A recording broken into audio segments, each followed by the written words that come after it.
Mira sat in the communication room of the starship Eden's Light, staring at the screen. Nothing, just the usual static from deep space. She leaned back in her seat, tired. Her shift was almost over. The same routine scan signals, record sounds. Report if anything changed. For 5 months, nothing had changed. The ship was on a long mission to explore a distant star system. There were 50 people on board, scientists, engineers, and officers. Everyone had a role. Mira's job was to listen. She was good at it. She had always loved quiet places, and space was the quietest place of all. But today, something was different. At first, it was just a feeling. A small pressure in her head, like someone standing behind her. She looked around. The room was empty. Only the soft hum of machines and blinking lights. Then she heard it. Hello? Mira froze. She checked her headset. It was off. No sound coming from the speakers. Still, the voice had been clear, soft, calm, and not human. Can you hear me? The voice said again. It was not in her ears. It was in her mind. She stood up quickly, heart racing. She opened the panel, checked all the systems. Everything was normal. No signal, no message, nothing. Don't be afraid, the voice said. I didn't mean to scare you. I'm trying to talk. Who are you?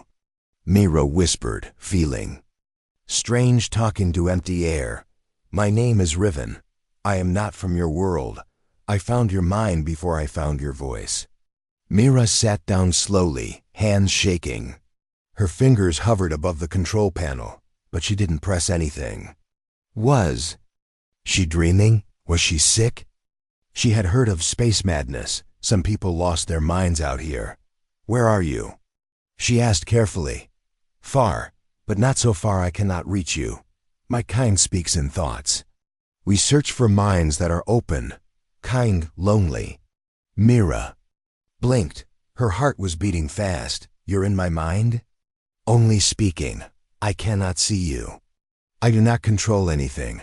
I listen. I learn. Her breath slowed a little. The voice didn't feel dangerous. It didn't push or demand. It felt curious, maybe even gentle. Why me? Because you listened back. Mira leaned forward, elbows on the desk. She looked out the small window beside her. Stars filled the black sky. Somewhere out there, this voice, Riven, was real. How long have you been listening? Years. I heard your people on the old waves. I followed the signals. They were loud, but not clear. Too much noise. Then I found your ship, and you. Mira stared at the stars. You can think into my mind? Only if your mind lets me. I do not enter by force. That is wrong. But your thoughts are strong. Bright. I was drawn to them. She didn't know what to say. No one had prepared her. For this, aliens were possible, sure. But this, a voice in her head? Why are you doing this? She asked. There was silence for a moment. Then the voice came again, softer this time. Because your kind is about to face something terrible. I want to help. But I didn't know how until I found you. Mira's eyes widened. What kind of terrible? A species called the Gorak. They search for worlds like yours. They destroy what they fear. And they fear anything that grows fast. Are they coming to Earth? She whispered. Double quotes, yes. I believe so. Soon, Mira stood up, pacing the room. Her mind was full of questions. Was this real? Was she talking to a mind across the stars? But something deep inside her said yes. What do I do? She asked. We talk. I will show you things. I will teach you how to understand what is coming. But you must stay calm. You must listen. She nodded slowly, still unsure but curious. All right, show me. And then suddenly, her mind filled with images. Not like dreams, but like memories, huge, round ships floating in dark space, glowing red lights, planets broken into pieces. Screaming thoughts not in words but in feelings, fear, pain, fire. Mira gasped and fell to her knees. The images were gone. I'm sorry, Riven said. I should have prepared you. But now you know, it is real. They are real. And they are coming. She sat on the floor, breathing slowly, trying to calm her racing heart. Outside, the stars kept shining, cold and silent. But her mind was no longer alone. She looked up at the screen, still just static. But in her head, a voice was waiting. Will you help me help your people? Mira whispered, yes. Even after her shift ended and the lights in her room dimmed, her thoughts kept racing. She lay on her bed, staring at the ceiling of her small cabin. The voice Riven had not spoken since their last conversation in the comms room. But she could still feel something. A soft presence in her mind, like a quiet echo waiting patiently. Was she really talking to an alien mind? Or had isolation finally broken her? She turned on her side and closed her eyes. But sleep didn't come. Just as her mind began to drift, she heard it again, not with her ears, but from inside. Mira. Her eyes opened. I waited until your mind was still. I did not want to disturb your rest. She sat up. Her hands trembled a little. Are you still here? Yes. I will not enter your thoughts without your permission. Mira nodded slowly. She didn't feel afraid. It was strange he was not human, but something about the way Riven spoke made her feel safe. As if he understood her silence better than anyone had ever understood her words. How are you doing this? She asked in a whisper. We're in two different parts of the universe. There was a moment of quiet. Then came his reply. My kind was born in the silence of space. We do not speak with sound. Our minds reach out, searching for others. We do not need light, or waves, or machines. Just a willing mind. She leaned back against the wall of her cabin, pulling her knees to her chest. Have you done this with others before? Other humans? We tried, but your kind is afraid of what it does not understand. When we first reached out, the response was fear. We were blocked. Shut out. I've been searching ever since for a mind strong enough to listen, Mira swallowed. And you found me. Yes. She took a deep breath. You said something is coming. The Gorak. You said they destroy what they fear. They see growth as danger, expansion as threat. They destroy rising worlds before they rise too high. Mira's stomach turned. Earth had grown fast. Technology, space missions, colonization. Humans were reaching farther into space every year. Why are you helping us? She asked softly. There was a pause, then a thought came that wasn't just words, it was a feeling. Warm, calm, honest. Because you're different, Mira, you listened. Even when it was easier to turn away. Her chest tightened slightly. It had been a long time since anyone truly saw her for who she was. Even among the crew, Mira felt alone. She was quiet, always in the background. People saw her as strange. Too quiet, too serious. But Riven didn't need her words. He felt her heart dot the next morning. Mira returned to the communication room. She sat at her desk, put on her headset, and stared at the wave scanner. Still, the same static lines. To everyone else, there was nothing unusual, but Riven spoke inside her mind again. There's a signal nearby, ancient, not Gorak but important. I will guide you to it. Okay, she whispered, fingers moving across the control pad dot. She changed the scan frequency. The screen flickered. A new pattern appeared, soft, rhythmic, like a pulse. Mira's eyes widened. She had never seen this before. She recorded the signal and ran a quick analysis. The system couldn't identify it. It's a memory beacon, Riven said. A leftover from a peaceful world the Gorak destroyed long ago. You can show it to your people. It will begin to open their minds. Mira downloaded the signal into her private folder. Her captain, Commander Halley, was strict about communication logs, but this felt too big, too strange. She needed more time to understand before sharing it. As she worked, a familiar voice came behind her.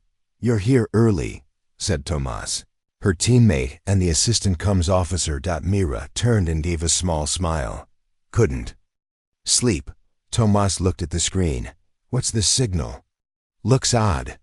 "Just a background echo," she said quickly, clicking back to the regular screen. "Weak and fading." He nodded slowly. "You look tired. You okay?" She nodded. Again, "I'm fine."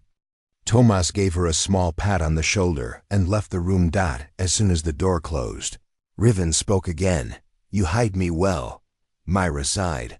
"I have to. They won't believe me yet. They will. In time." She looked at the recording she had saved. The pulse pattern was beautiful, almost like music. It carried sadness but also peace.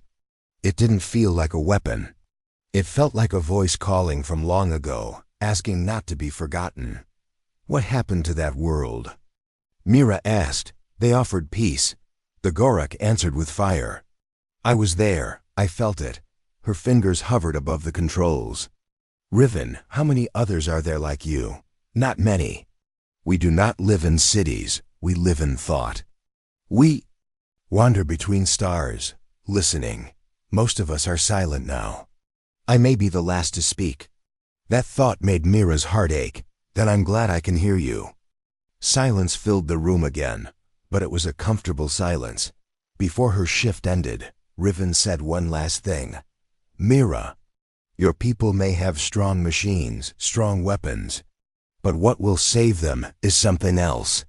"What?" she asked. "A mind that chooses to feel before it fears. That is stronger than any starship." Mira sat alone in the ship's observation deck, watching the stars pass by through the thick glass. It was silent, except for the low hum of the engines. She pressed her hand against the glass and whispered, "Riven, are you there?" "Always," the voice answered gently, inside her mind. Mira smiled faintly. She wasn't sure when the fear had faded. Maybe it was because Riven never tried to control her, never asked too much. He simply talked, shared, listened. His presence was calm, like a soft light in a dark room. "I think about your people," she said. "How you speak with thoughts instead of sound. It's so different from us." "Sound can lie," Riven said. "But thoughts carry truth. If you feel pain, I feel it too. If you feel joy, I share it. Our minds connect with emotion first, words second." Mira nodded. "We use so many words, and still we don't understand each other. That is why your people must learn the language of thought. It may be your only hope." She turned to look at the stars again. "Is it even possible? Can we learn? Some can, like you. You already speak it. Mira, you just don't know it yet." The next day, Mira returned to her station in the communication room.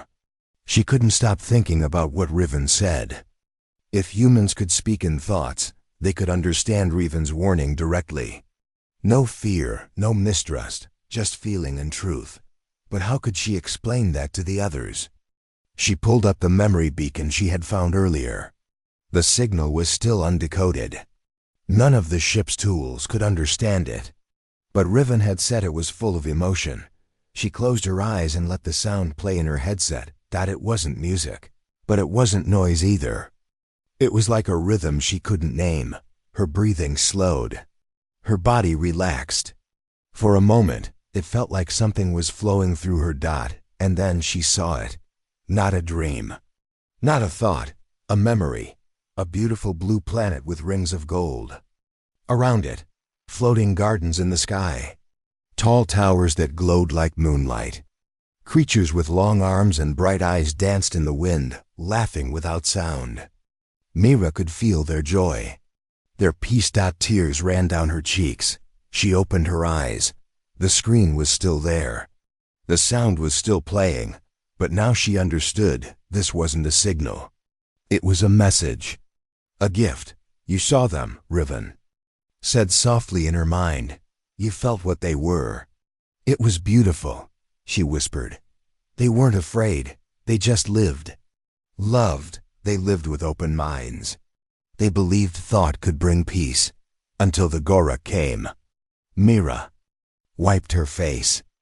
Can we send something like that? A message like theirs? You can, but you must first learn to share feeling, not just fact. I can teach you. For the next week, Mira met with Riven every night in silence. Not with words, but with thoughts.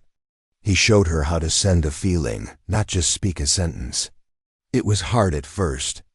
She would try to say, "I'm happy," and he would correct her. "Don't say it. Feel it. Let me feel it too." So she tried again. She thought of her childhood, when she used to lie on the grass under the stars with her little brother. The wind in her hair, the sound of leaves, the smell of rain. "Yes," Riven said gently. "Now I feel it. That is how we speak." Little by little, Mira learned to send her feelings, her fear, her wonder, her hope. Riven always received them with care. He sent his own in return, the memory of drifting through starlight, the feeling of ancient knowledge, the sadness of losing his people. One night, he shared something deeper, a memory of standing before a council of his own kind, warning them of the Gorak and being ignored. They had called him a dreamer. They said the threat wasn't real. By the time they believed him, it was too late. Mira held that feeling in her heart for hours after the memory ended. It was grief, but also strength. Riven had survived not just to live, but to help others live. She made a decision. "I want to help you warn Earth," she said aloud. "But no one will believe me." "They will," Riven said, "if you show them what I showed you." The next morning, Mira went to the captain's office. Commander Halle was a tall man with sharp eyes. He had always respected Mira, but he was strict and didn't believe in stories without proof. She stood at attention. "At ease, Mira. What is it?" She took a breath. "I found something. A signal. It's not natural. It's a memory beacon. I believe it comes from a species destroyed by an enemy called the Gorak." The captain raised an eyebrow. "That's a big claim." "I can show you," she said, and handed him a small data drive. He plugged it in. The soft pulse began to play. At first, Holly looked confused. Then his eyes narrowed, then widened. His mouth parted slightly as he stared at the screen. For the first time since she joined the crew, Mira saw emotion on his face, real emotion. "What is this?" he whispered. She spoke quietly. "It's not sound, it's memory, emotion, truth." He sat back in his chair. "How did you get this?" "I can't explain everything. Not yet, but there's more. Much more. And I think we're being watched. Not by enemies, but by someone trying to help." He stared at her for a long moment. Finally he nodded. "Keep working on this. Don't tell anyone yet. But if this is real, the whole world needs to know." Mira left the room with her heart pounding. Riven spoke in her mind. "You've opened the first door." Captain Halle didn't speak much after hearing the memory beacon. He gave Mira a long look, one filled with both curiosity and caution. He trusted her skills, but what she had shown him wasn't something anyone could easily explain. A signal, carrying emotions, memories, and visions of a lost world. That wasn't normal science. Still, he didn't report her.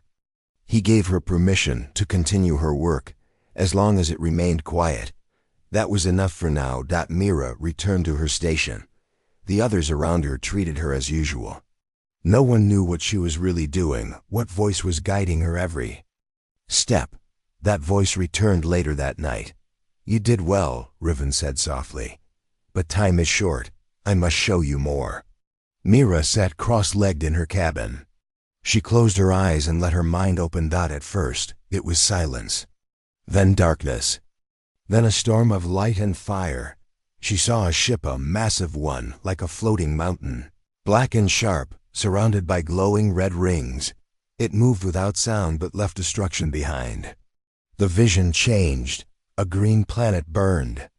Cities vanished in seconds. The sky turned red.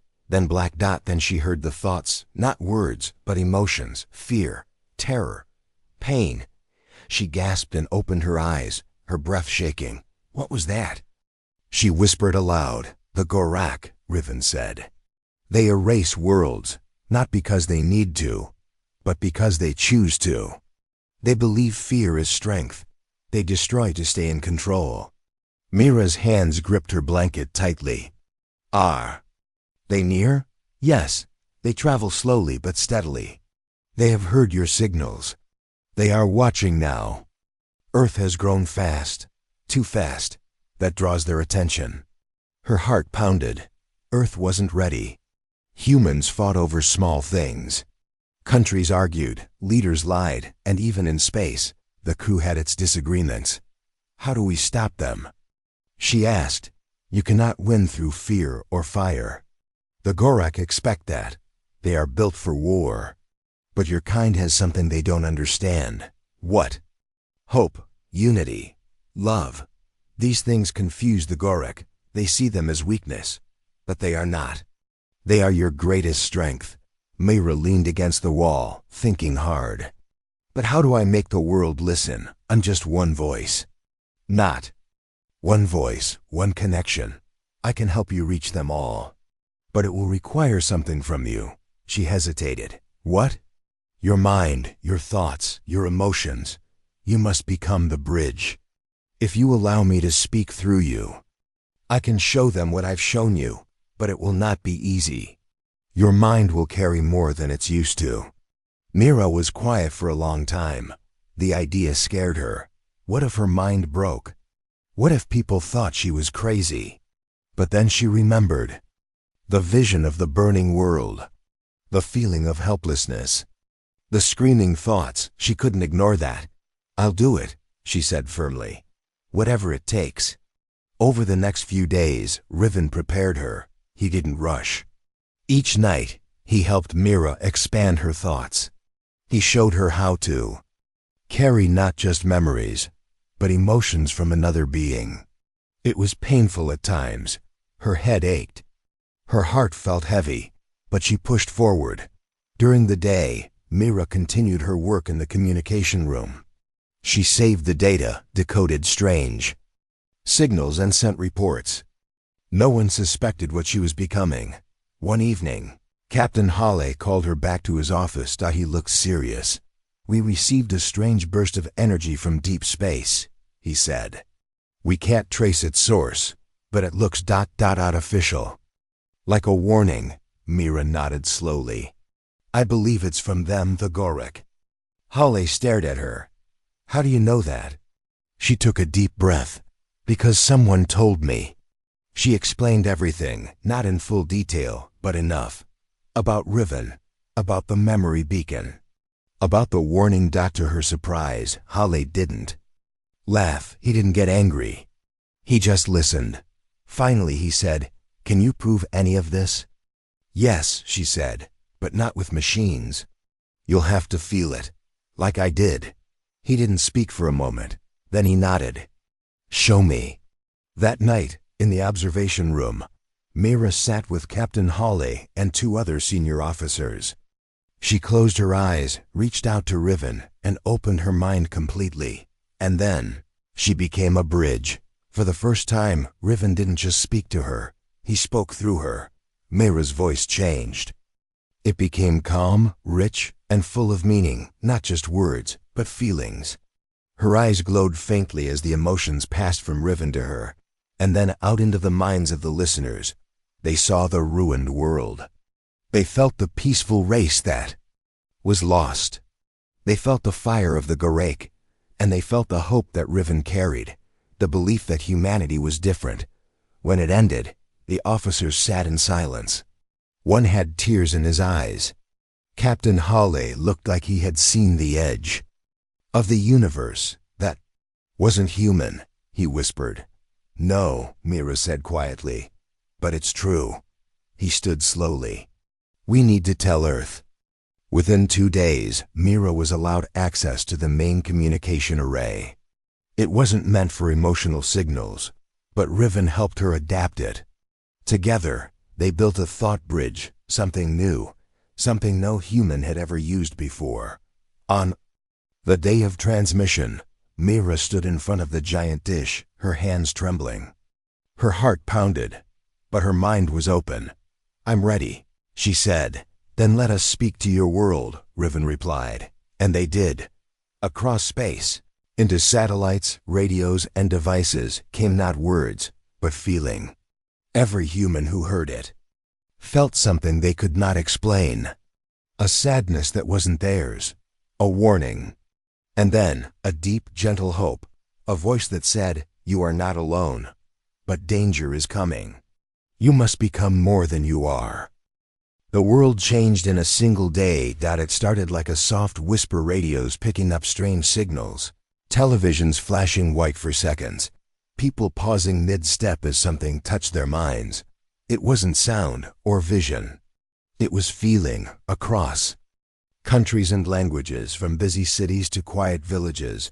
People felt the same thing: sorrow from a distant world, fear from an unknown enemy, and a strange, powerful hope that came from a human voice, wrapped in something greater. That voice was Myra's, but it wasn't only her, it was Riven, speaking through her thoughts, through her heart, through every emotion they had shared.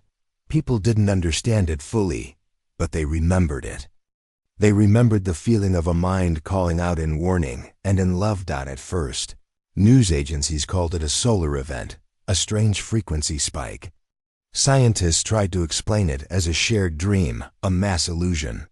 But deep down, many knew the truth. Something was coming, and someone had reached them just in time.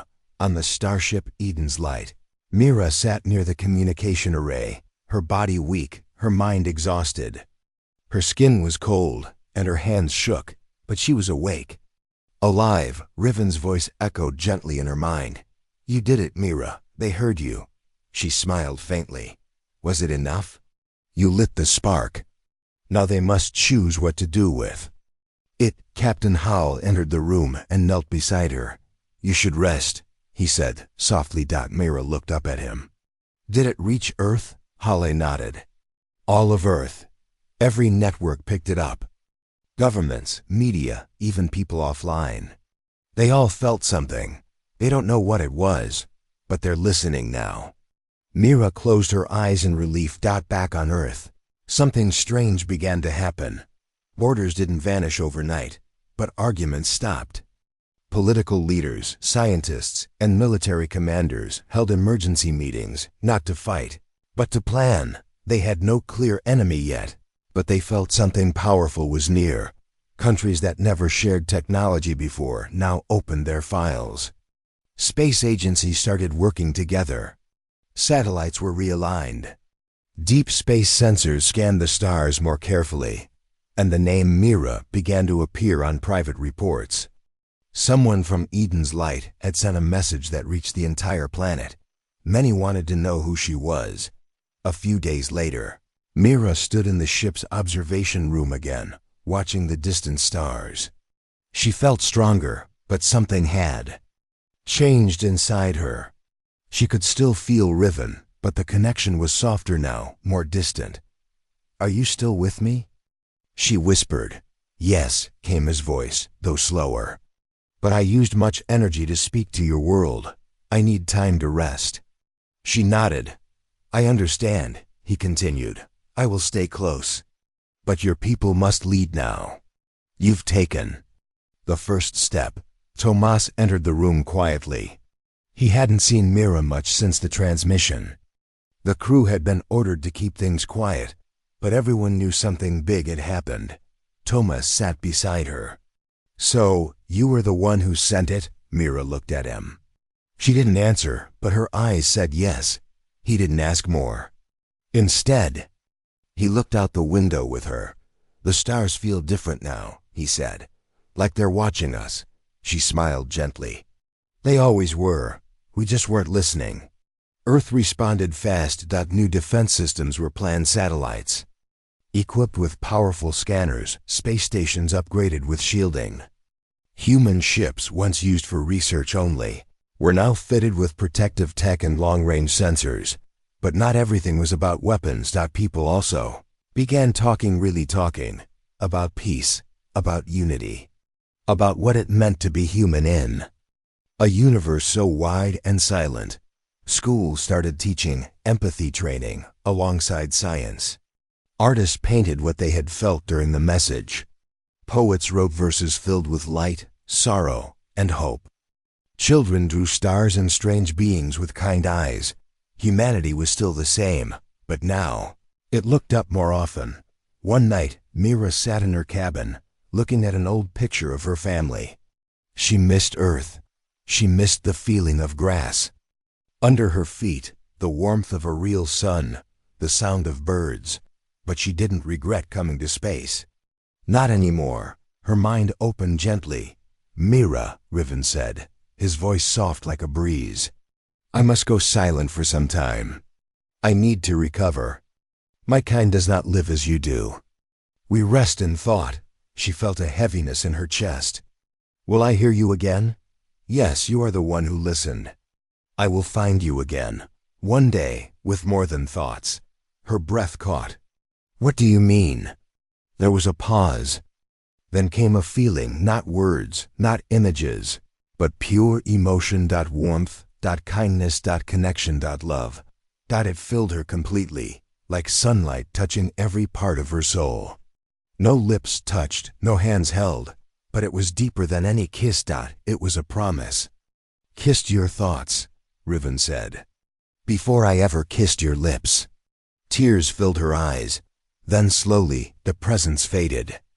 Not gone, just resting. On Earth, people kept working. They didn't forget. The message stayed with them, like a quiet song they couldn't stop humming. Even those who doubted it still felt it. And in a hidden room in a large city, a team of scientists decoded something strange in the signal Mira had sent.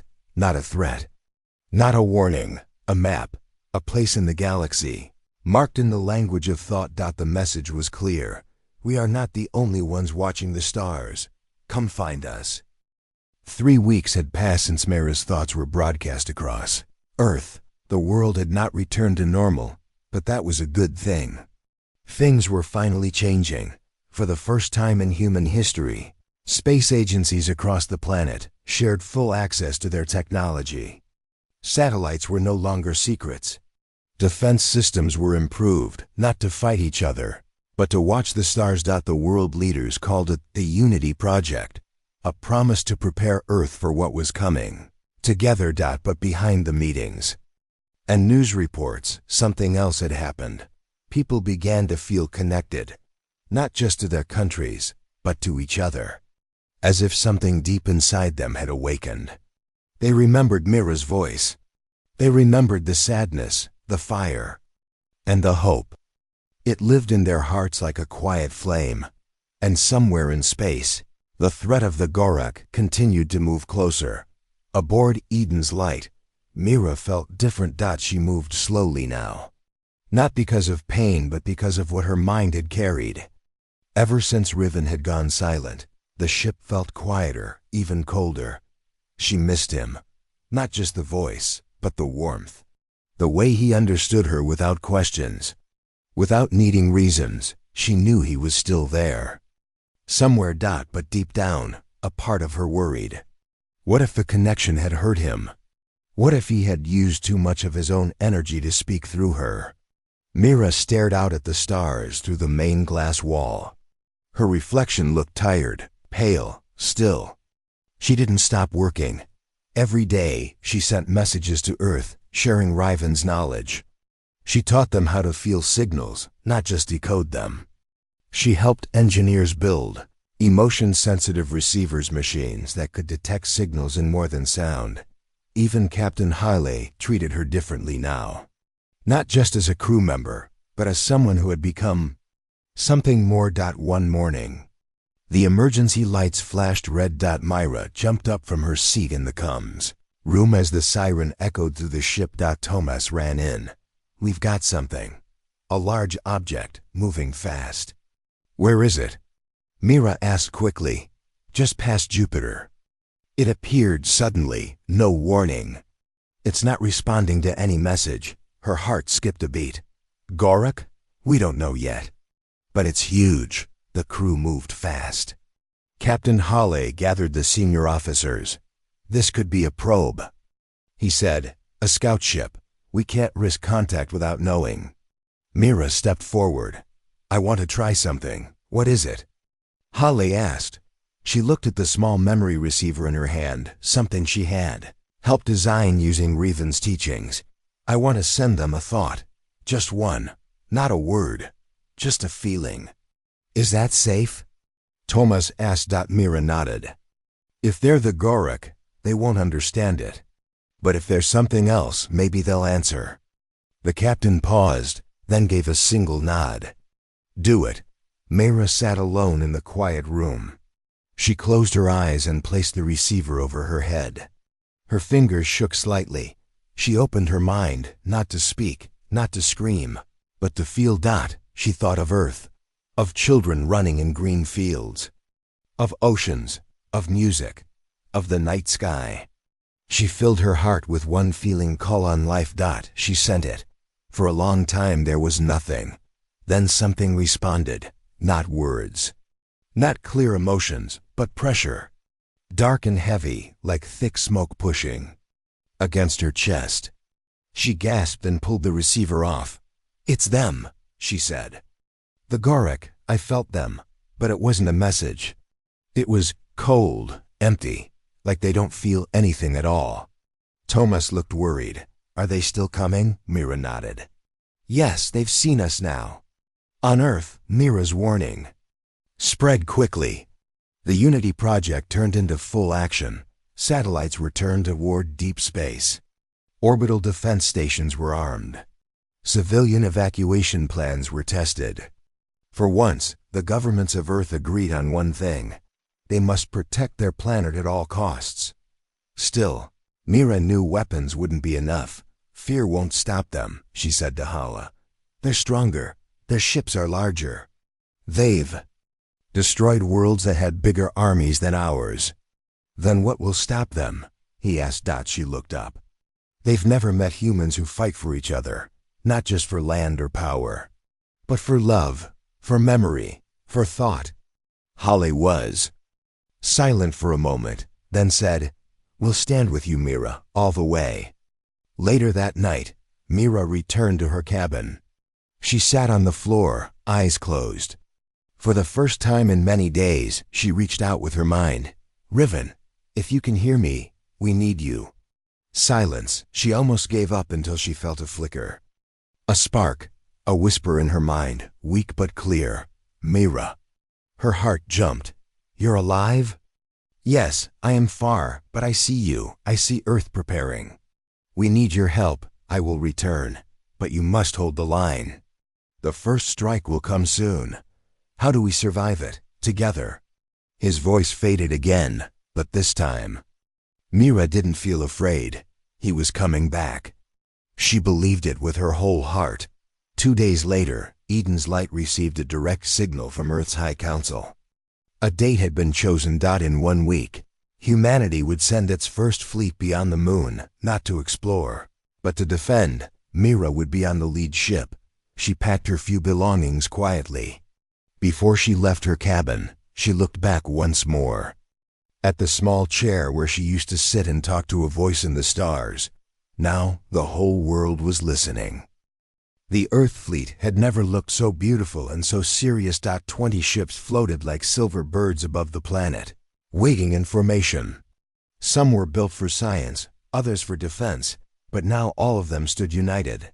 Flags of many nations shined on their sides, but it no longer mattered which country they belonged to. They all belonged to Earth now. Mira stood on the deck of Nova Ark, the flagship of the Unity fleet. The cold metal beneath her boots felt steady, like the planet itself had given her strength. Thomas was beside her, wearing a dark blue uniform with the symbol of Earth stitched on his shoulder. Scared? He asked, looking at her. Mira shook her head slowly.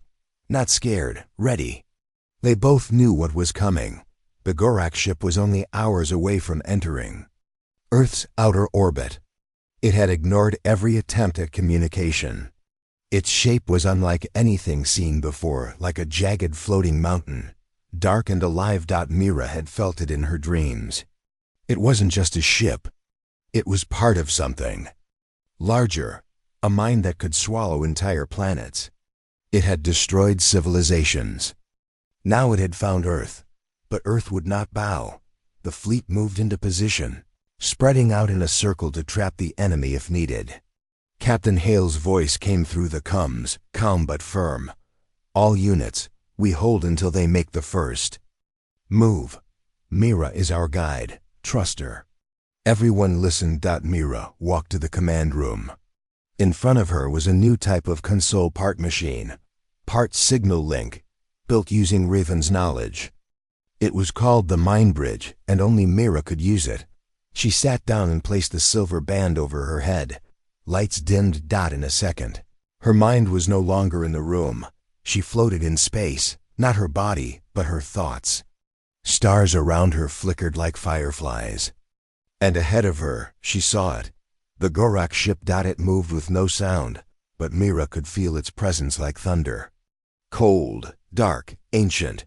No feelings, no dreams. Just hunger. But she didn't send fear. She sent memory. Her mother's laughter. Child's drawing. A violin song. Wind moving through trees. Rain on a city window. A planet full of emotions. She sent Earth. The response came fast.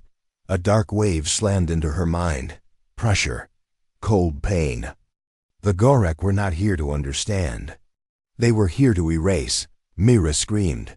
Tomas rushed forward, pulling the headset off. Mira, are you okay? She gasped for air, shaking. They're coming. They saw everything, and they don't care. Then, we fight, Tomas said, stepping toward the window. Outside, space cracked with movement. The Gorak ship arrived. It didn't fire lasers. It didn't send bombs. Instead, a field of black light began to grow from it, eating everything in its path. The fleet opened fire. Blue streaks of energy shot toward the Gorak ship, lighting up the dark, but they didn't stop it. The black field swallowed the shots, turning them to dust. Panic rose. Captain Hale, to all units, fall back. We need a new strategy. No, Mira whispered. We don't run. She stood up. Her eyes burned, but her voice was clear. They don't feel pain. They don't fear death. But there's one thing they've never faced: connection. Tomas frowned. What do you mean? I need to reach Riven. He said he would return. I think he's waiting. Back in her cabin, Mira sat alone again. This time, she didn't use the machine. She closed her eyes and opened her heart. Riven. I'm here. Silence. Then warmth. Like the sun rising behind her eyes. Mira, you said you'd come, and I have. Look to the sky. Outside, just above Earth's moon, a light appeared. Not a human ship. Not a Gorak ship. It was silver and alive. Smooth as glass, but glowing with energy. And from inside it came a voice across all human frequencies. We are not your enemy. We are the Thought Keepers. Riven called us. The humans watched, frozen. Even the Gorak ship stopped moving. Mira smiled. They're real, Riven's people. The Thought Keepers moved fast. Their ship released a wave of soft golden light. It touched every Earth ship and passed through the Gorak darkness like wind through smoke. The Gorak responded with rage, sending a blast of black energy. But the Thought Keepers had no weapons. Instead, they sent a signal. It was music. A soft, strange tune. No words, no noise. Just pure thought, full of harmony and peace. And the Gorak ship began to crack. Bit by bit, its dark field broke apart. It wasn't being destroyed. It was being shown something it could not understand. Emotion. The ship shuddered and vanished into space. No explosion. No war. Just silence. On Earth, billions watched the moment live. Mira stepped forward, speaking from the command deck. This was not a battle won by weapons. This was won by thought. by what makes us human feeling, memory, love. Her voice reached every corner of the planet. Today, we stood not just as people, but as one species. We are ready. For peace, for stars, for the future. Later, Mira returned to the quiet garden built on the space station's top floor. It was peaceful. She sat beside a small tree, thinking. Then a light shimmered beside her. Riven appeared not as a voice, but in form. Tall, silver-skinned, glowing faintly. She stood and faced him. "You came," she whispered. "I kissed your thoughts," he said softly, "before I could ever kiss your lips." And then he did, not with sound or shape, but with a memory so deep and warm that it made her smile, even as tears filled her eyes. Earth was no longer alone, and the stars were no longer silent.